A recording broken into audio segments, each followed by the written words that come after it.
ایک کا عبرانی ترجمہ اخاد، استثنا 6:4 میں مرقوم لفظ اخاد کا ترجمہ کثرت فی توحید کے طور پر کرنا تو سرے سے ہی غلط ہوگا۔ تثلیثی نظریہ کے حامی اپنے عقیدے کے دفاع کے لیے حال ہی میں یہ دلیل تیار کر کے لائے ہیں کہ لفظ ایک کسی ایسے اسم کے ساتھ بھی استعمال ہوتا ہے جو دراصل کثیر ہو، مثلا ایک گچھا، ایک گلہ۔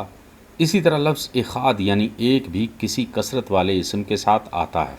بہرطور اس دلیل میں دم نہیں ہے، کیونکہ کثرت تو اسم کثرت کلیکٹیو ناؤن سے پتہ چلتی ہے، نہ کہ لفظ ایک سے۔ عبرانی زبان میں اخاد کا لفظ ایک کے ہندسے کے لیے استعمال ہوتا ہے۔ حزقیل 33:24 کے مطابق ابراہیم ایک تھا، اخاد تھا۔ NIV میں اس کا ترجمہ ہے ایک ہی آدمی، اونلی ون مین۔ یسایہ بھی ابراہیم کے بارے میں یہی کہتا ہے کہ وہ ایک تھا۔ KJV میں اس کا ترجمہ تنہا، الون، اور NJB میں وہی ایک، دا اونلی ون کیا گیا ہے، اور ان حصوں میں لفظ ایک کے ترجمے میں کوئی الجھن نہیں ہے۔ اخاد کا ترجمہ ایک، یکا، تنہا، اکیلا، مکمل اکائی، ناقابل تقسیم، واحد اور عدد ایک کے طور پر کیا جاتا ہے۔ اس کا عمومی معنی ہے دو نہیں بلکہ ایک۔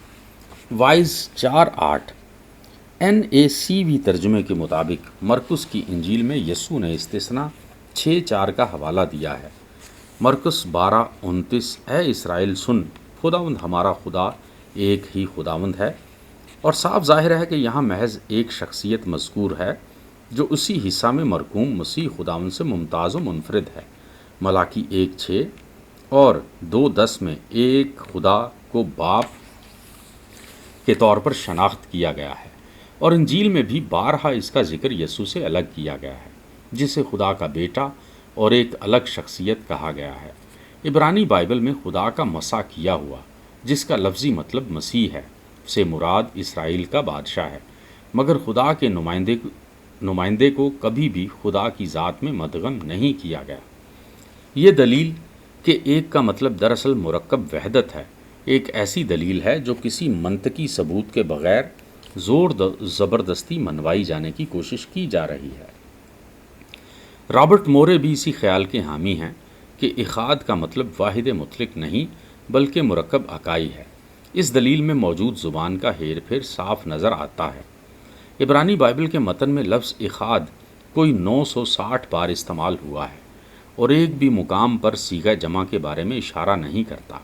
اس کا حتمی مطلب یہی ہے کہ دو یا زیادہ نہیں بلکہ ایک۔ اخاد ایک عددی صفت ہے، نومیریکل ایڈجیکٹو، اور ظاہر ہے کئی بار کسی کثرت والے اسم کلیکٹیو ناؤن کے ساتھ بھی استعمال ہوتا ہے، جیسے کہ ایک خاندان، ایک گلہ، ایک گچھا۔ لیکن قابل غور بات یہ ہے کہ تصور کثرت اس اسم کثرت میں پایا جاتا ہے، نہ کہ لفظ ایک میں۔ پیدائش کی کتاب کے ابتدائی ابواب ہی میں ہم پڑھتے ہیں کہ اور وہ دونوں ایک تن ہوں گے۔ یہاں لفظ ایک کا مطلب صریحاً ایک ہی ہے، ایک سے زیادہ ہرگز نہیں۔ ایک تن، دو تن، انگوروں کا ایک گچھا بھی ایسی ایک مثال ہے، ایک گچھا دو گچھے نہیں۔ اسی طرح جب خدا کے بارے میں ایک کا لفظ استعمال ہوا تو اس کا مطلب بھی ایک خدا ہی ہے، زیادہ خدا ہرگز نہیں۔ دیکھیے حوالہ جات، استثنا 6:4، مرقس 12:29۔ اب ان لوگوں کے بارے میں غور کیجئے جو تین پایا والی تپائی کا ترجمہ مرکب اکائی کریں گے، یا ایک ریاست متحدہ امریکہ کا ترجمہ یہ کریں گے کہ امریکہ جمع ہے۔ ظاہر ہے کہ صیغہ جمع تین پایا اور ریاست کے ساتھ وابستہ ہے، نہ کہ لفظ ایک کے ساتھ۔ اب صیغہ جمع کو لفظ ایک کے ساتھ وابستہ کرنا تو محض ایک ہیلا ہے۔ بائبل میں مستعمل عبرانی زبان کی کسی بھی لغت سے یہ بات ثابت نہیں ہو جاتی۔ کولر اور بوم گارڈنر کی لغت لفظ اخاد کا یہ معنی دیتے ہیں، واحد مطلق۔ جب دو جاسوس ملک موعود سے واپس آئے تو اس ملک کی زرخیزی کے ثبوت کے طور پر انگوروں کا ایک اخاد یعنی گچھا لے کر آئے۔ گنتی 13:23۔ اخاد کا ترجمہ اکثر اوقات واحد یا ایک ہی ہوا ہے، اسی لیے جب بات اسرائیل کے ایمان کی آتی ہے تو اسرائیل کا خدا واحد اور ایک ہی خدا ہے۔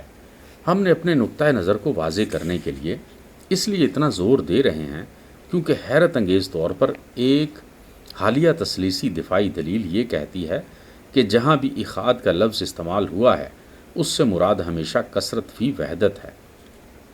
اس کے بعد اس کتاب کا مصنف اپنے لیے ایسے متن سے ثبوت فراہم کرتا ہے جو عبرانی بائبل کی بنیاد ہے۔ لسانی علم یہ واضح کرتا ہے کہ اخاد کا مطلب کبھی بھی مرکب اکائی نہیں ہوتا بلکہ ہمیشہ واحد مطلق ہوتا ہے۔ یہ متن کے بہت سے بانی ایک جگہ جمع ہو گئے۔ پیدائش 1:9 ہرگز کسی مرکب اکائی کی طرف اشارہ نہیں کرتے، اور خدا کی ذات میں کثرت کی طرف تو گمان بھی نہیں کیا جا سکتا۔ حالیہ دور میں اس بزوم خود مقبول عام دلیل کے جواب میں ہم تثلیثی نقطہ نظر کے حامل ایک پروفیسر کے خیالات یہاں قلم بند کر رہے ہیں، جنہوں نے اس بات کو قبول کیا ہے کہ کثرت فی التوحید کے نظریے کو خدا کی ذات سے منسلک کرنے کے لیے اخاد کی تشریح بھی اسی قدر کمزور بنیاد ہے جس قدر ایلوہیم کی تشریح اس بارے میں کوئی ٹھوس ثبوت فراہم نہیں کر سکتی۔ لفظ ایلوہیم کی بنیاد پر قائم کردہ دلیل سے بھی کمزور تر دلیل لفظ اخاد کے بارے میں ہے، جب یہ یہودیوں کے کلمہ میں استعمال ہوا ہے کہ سن اے اسرائیل، خداوند تمہارا خدا ایک ہی خدا ہے۔ جب اس کے بارے میں یہ دلیل دی جائے کہ یہ واحد مطلق کے بجائے مرکب اکائی کو ظاہر کرتا ہے، اسی بات کو بنیاد بنا کر چند تثلیثی نظریہ کے حامی یہ کہتے ہیں پرانے عہد نامہ میں بھی خدا کی ذات میں کثرت فی توحید کا تصور موجود تھا، اگرچہ یہ حقیقت ہے کہ بعض جگہ پر اخاد کا لفظ مرکب وحدانیت کو ظاہر کرنے کے لیے استعمال ہوا ہے، جیسا کہ پیدائش 2:24 اور وہ دونوں ایک تن ہوں گے، لیکن یہ کوئی ٹھوس ثبوت نہیں ہے۔ عہد نامہ قدیم میں زبان کے گہرے مطالعہ سے یہ بات ثابت ہو جاتی ہے کہ عبرانی لفظ اخاد بھی اتنے ہی معنی دے سکتا ہے جتنے کہ انگریزی کا لفظ ون۔ اب یہ یا تو حوالہ متن سے اندازہ کیا جا سکتا ہے کہ اخاد کا مطلب ہندسی ایک ہے یا پھر کوئی مرکب اکائی ہے۔ کئی مرتبہ یہ دلیل بھی پیش کی جاتی ہے کہ اگر خدا کو واحد مطلق تنہا یا ایک ہی ثابت کرنا ہوتا تو اس کے لیے لفظ یاخید استعمال کیا جا سکتا تھا، تاہم خدا کی وحدانیت کے بیان کے لیے لفظ اخاد بالکل موزوں ہے۔ یاخید کا لفظ بائبل کی عبرانی میں بہت کم استعمال ہوا ہے اور اکثر محبوب یا پیارا، اکلوتا یا اکیلا کے معنی ظاہر کرنے کے لیے استعمال ہوا ہے، اور یہ الفاظ معبود کے لیے زیادہ مناسب نہیں ہیں۔ عبرانی میں ایک اور لفظ بعد ہے، یعنی اکیلا، تنہا، الگ، اور فی الحقیقت یہ لفظ خدا کی وحدانیت کے بیان کے لیے استعمال ہوا ہے۔ استثناء 4:35 میں یوں مرقوم ہے، خداوند ہی خدا ہے اور اس کے سوا اور ہے ہی نہیں۔ اسی طرح خدا کی وحدانیت پر تب زور دیا گیا ہے جب اسے نہمیہ 9:6 میں تو ہی اکیلا خداوند ہے کہہ کر مخاطب کیا گیا ہے۔ دوسرا سلاطین 19:15 میں تو ہی اکیلا زمین کی سب سلطنتوں کا خدا ہے، اور زبور 86:10 میں تو ہی واحد خدا ہے۔ اسرائیل کا خدا واحد منفرد شخصیت ہے، وحدہ و لا شریک ہے، اور اس لفظ کے سادہ معنی کے مطابق وہ ایک ہی ہے۔ ان حقائق کے پیش نظر پہلی صدی کے یہودیوں سے ہمیں ہمدردی ہے جو عہد نامہ قدیم کو اپنا ہدایت نامہ مان کر ایک خدائے واحد کی پرستش کو انتہائی استحکام کے ساتھ تھامے ہوئے تھے۔ عبرانی صحائف میں کسی تثلیثی یا تثنیسی تصور خدا کی تلاش کرنا عبث ہے۔ اگر ہم ایسا کرنا ہی چاہتے ہیں تو ہمیں زبان اور گرامر کے تمام اصولوں کو بالائے طاق رکھنا پڑے گا۔ مذہبی اور سیکولر ہر دو طرح کے مورخین اس بات پر متفق ہیں کہ یسوع کے زمانہ کے یہودی خدائے واحد پر اپنے ایمان میں سختی سے قائم تھے۔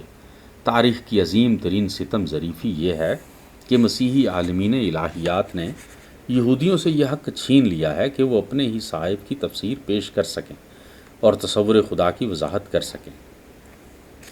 ضرورت اس بات کی ہے کہ اس معاملے میں یہودی آواز پر کان لگایا جائے۔ پرانا عہد نامہ سختی سے خدائے واحد کی پرستش کی تعلیم دیتا ہے۔ خدا واحد مطلق شخصیت ہے۔ تثلیثی نظریے کی موجودگی یا اس کا عکس تک اس میں تلاش کرنا علم الہیات میں بڑا ہوا ایک صریحاً بے بنیاد جھول ہے۔ بحیثیت قوم یہودی اپنی تعلیم کے زیر اثر تمام ایسے رجحانات کے مخالف ہیں جو ایک سے زیادہ خداؤں کی پرستش کی جانب مائل ہو، اور وہ آج تک پکے واحد خدا پرست ہیں۔ اس نقطے پر پرانے اور نئے عہد نامہ میں کوئی اختلاف نہیں۔ واحد خدا پرستی کی روایت قائم و دائم ہے۔ یسوع خود ایک یہودی تھا اور اس کے والدین نے اسے عہد نامہ قدیم کے صحائف کی تعلیم اور تربیت دی تھی۔ اس کی تعلیمات بھی جڑوں تک یہودی عقیدے کے مطابق ہیں۔ اس نے نیا عہد نامہ ضرور دیا تھا، لیکن نیا علم الہی نہیں دیا۔ یہودیت میں بھی بہت سے لوگوں کے خیال کے برعکس بہت سے عقائد کی ترتیب ہے۔ یہودیت کے اپنے اعتقادات اور ایمان کی بنیادیں ہیں۔ اسرائیل کا کلمہ شمع نہ صرف ایک لازمی عبادت کا عنصر ہے، بلکہ یہ ایک ایمان کا اظہار بھی ہے۔ یہ کلمہ یہودیوں کے خدا واحد میں ایمان کے متعلق ہے اور اتنا ہی اہم سمجھا جاتا ہے جتنا دیگر یہودی تاریخی اعتقادات۔ یہ یہودیت کی واحد خدا پرستی کا سب سے بلند بانگ اظہار ہے۔ ادونائے ہمارا خدا ہے، ادونائے ایک ہے۔ اب آئیے مسیحیوں کے ایمان کے اظہار کے عقائد کی طرف۔ رسولوں کا عقیدہ، نکایا کا عقیدہ، اثناسی عقیدہ، یہ سب یہودیوں کے واحد خدا پرستی کے عقیدے کے تضادات ہیں۔ کلاڈ مونٹی فیور نے اس کی بہترین وضاحت کی ہے۔ خدا کے متعلق بات کرتے ہوئے یسوع کی الوہیت، تثلیثی عقیدہ، ازلی بیٹے کا تصور اور پاک روح کی شخصیت سب کے سب یہودیوں کے نزدیک ایک خدا کی وحدانیت سے انحراف اور سراسر غلط ہیں۔ اصل واحد خدا کے تصور کو خیر بات کہہ کر یہ تثلیثی نقطہ نظر اپنا لیا گیا ہے کہ خدا کی وحدت میں کئی شخصیات شامل ہیں۔ اسرائیل کئی صدیوں سے ایسے کسی بھی تصور یا عقیدے کی مخالف رہی ہے جو اس منفرد واحد خدا کے تصور یا عقیدے کی مخالف رہی ہے، جو اس منفرد واحد خدا کے تصور کو خراب یا مہمل بنا دے جو اسرائیل نے پوری دنیا میں پیش کیا ہے، اور اس تصور یا عقیدے میں کسی خرابی کا اقرار کرنے کی بجائے یہودی در بدر ہونا، تکلیف سہنا، یہاں تک کہ جان دینا پسند کریں گے۔ تثلیثی نقطہ نظر کے حامیوں کو سب سے زیادہ اس مشکل کا سامنا رہا ہے کہ مسیحیت نے جس رحم میں پرورش پائی ہے، یعنی یہودی مذہب، وہ خدائے واحد پر ایمان ہے۔ تثلیثی عالم الہیات لیونارڈو ہوگسن یوں لکھتا ہے: مسیحیت نے یہودیت میں نشوونما پائی اور یہودیت کا نظریہ خدا کل تک واحد مطلق تھا اور آج بھی ایسا ہی ہے۔ مسیحی کلیسیا کیسے ایک نیا علم الہی اس تعلیم کی بنیاد پر بنا سکتی ہے جو انہیں یسوع سے ملی؟ کیا واحد خدا پرستی کے تصور پر نظر ثانی کر کے اسے بدلنے کے بعد بھی کوئی یہ دعویٰ کر سکتا ہے کہ وہ واحد خدا پرست ہے؟ مرکس کی انجیل کے مطابق 12ویں باب کی 28ویں آیت، یسوع مسیح اسرائیل کے عقیدے کا پکا حامی یہودی شخص تھا۔ اس بات کے ثبوت کے لیے یہی حقیقت کافی ہے کہ یسوع کے یہودی عقیدے سے انحراف ایمان کی تاریخ میں کہیں بھی واقع نہیں ہوا ہے۔ ابھی تو ہم اسی بات پر زور دینا چاہتے ہیں کہ یہودیت خدائے واحد مطلق کی پرستش کا نام ہے، جس میں خدا کی وحدت کثیر کی کوئی گنجائش نہیں نکلتی۔ اسی یہودی نقطہ نظر کے عین مطابق اور یہودی صحائف کی بھرپور حمایت کے نتیجہ میں مسیح نے کمال دانائی سے اپنی منفرد خدمت کے کام کا آغاز کیا۔ کیا اس بات کا کوئی ثبوت ہے کہ یسوع نے اپنی پوری خدمت کے دورانیہ میں اسی خدائے واحد مطلق کی تعلیم دی اور اسی کو مقدم جانا؟ اس سوال کے جواب کے لیے اسی کے الفاظ کا حوالہ دینا جو اس کے ان ساتھیوں نے ایمانداری سے رقم کیے جو خدا کی آنے والی بادشاہی کی خوشخبری دیتے ہوئے اس کے ساتھ ساتھ تھے۔